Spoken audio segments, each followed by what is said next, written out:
Well, she could do like I did with the newspaper and leave out a few things. We're in the kitchen today. We're going to make some Texas Red classic chili recipe. I got my helper Carlton Beckstead, aka Ton. He's my traveling buddy in Turning every year. We go judge at the World Championship. We start with brisket. It's a good meat to use for chili because it stands up to cooking for a long period of time. You need to cook your chili for a long time. So we're just going to cut it. Classic, we use 4 pounds. Classic competition chili is usually cubed meat, but I'm a little partial to chili grind. And we grind our meat here, fresh. 4 pounds. We're going to take it over here to the meat grinder.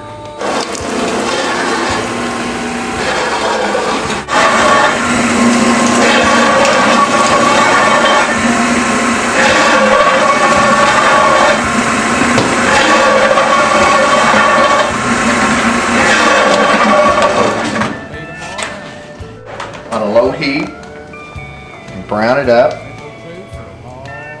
Salt. Put any oil in there, Steve? No, we let the fat from the chili take care of it. Chili's origins go back to the late 19th century with the chili queens from San Antonio cooking chili for the military.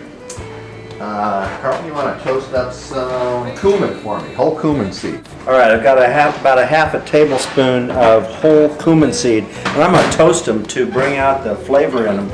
All you do is put them in a dry pan, and then just kind of over a pretty good high heat,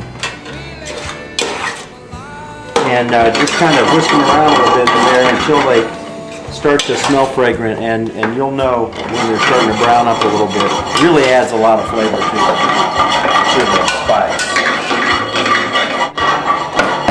Now we take all our seasonings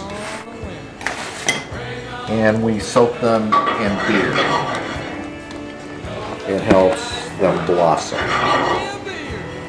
And we have paprika, whole oregano, red chili flakes, and cayenne pepper. We'll let that soak for a little while.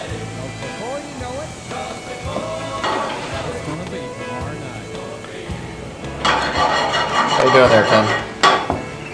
Well, I think they're just about done here. I can smell them. It smells, it's kind of a sweet fragrance. If you've never toasted cumin seed, you ought to try it just for fun. It's good. Yeah. Just toss them in here. 2 cups of minced onion.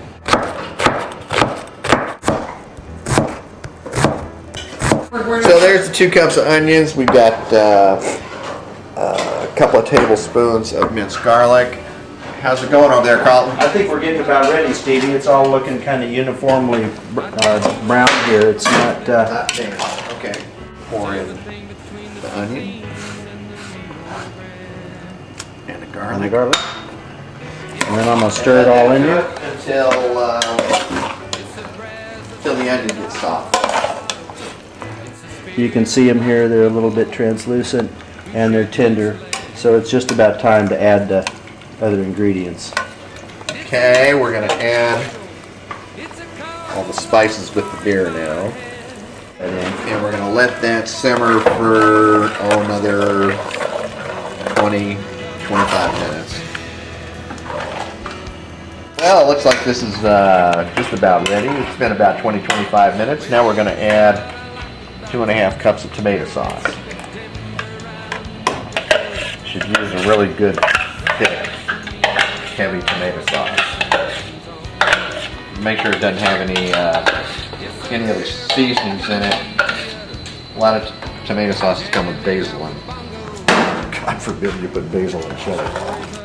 We stir that up, and we turn the heat way down, and at this point, we let it cook until the cows come home.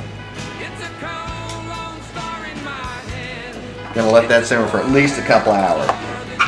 Well, here we are a couple hours later, and it's been simmering, and all those nice flavors are mixing together to make one delicious dish. Now then, it's a little thin. For a little extra added kick, we'll add some Tabasco here towards the end.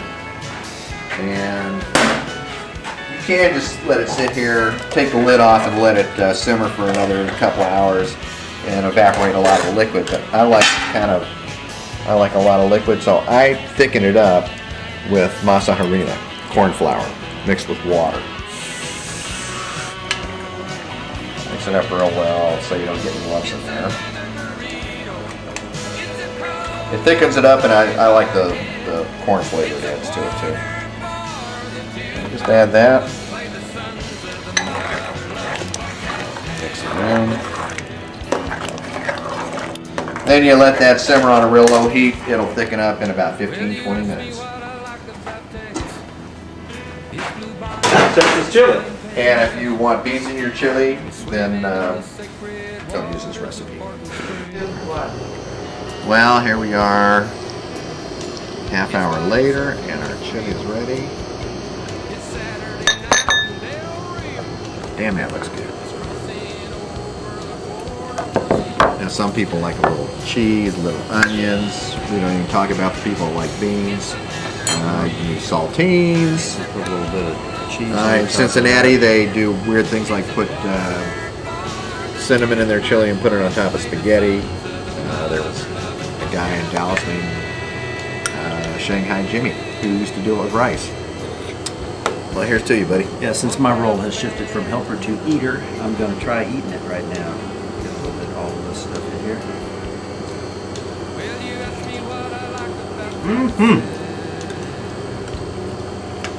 Reminds me of sitting around a campfire. Tom Noel's cowboy camp. That's a good bowl of red. Good stuff. Thank you, Steve. Thank you, Tom.